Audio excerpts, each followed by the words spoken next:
भारत की सेना भी नेपाल के सेना प्रमुख को अपना सेना प्रमुख मानते हैं। तो जैसे भारत का कोई सेनापति बनता है ना, तो उसे नेपाल के यहाँ ऑनररी सेना प्रमुख बना दिया जाता है, और वहां का भी यहाँ पे इतना खुशहाल रिश्ता है। भारत ने ऐसी कोई लड़ाई नहीं लड़ी है जिसमें हमारे नेपाली गोरखा भाइयों ने अपनी शहादत नहीं दी हो। तो इस एरिया को हम लोग, वैसे भी यहाँ कोई रहने नहीं जाता है, इस एरिया में इतना हार्श क्लाइमेट है, यहाँ कोई नहीं रहने जाता है। तो इसे एरिया ऑफ फ्रेंडशिप घोषित कर दीजिए कि भैया देखिए, हमारे सामरिक रूप से जरूरी है, आपको भी कोई सामरिक रूप से होगा जरूरी है। नेपाल के लोग, पटना में आधा चाउमीन का दुकान, बिजनेस, ठंडी के दिन में कंबल, बहुत सारा नेपाल के लोग यहाँ आके करते हैं। फ्रेंडशिप है यहाँ पे।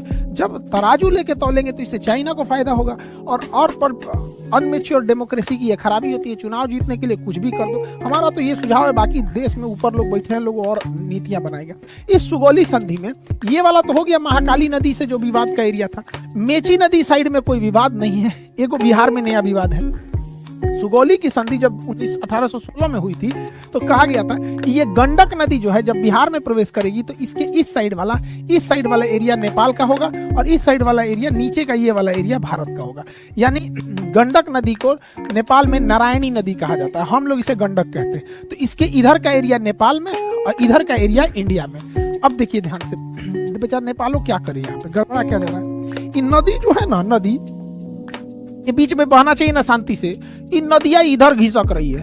मतलब इन नदियां ना नेपाल का एरिया काटते जा रही है। और नदी जब ये एरिया काटेगी ना तो भारत में आते जाएगा।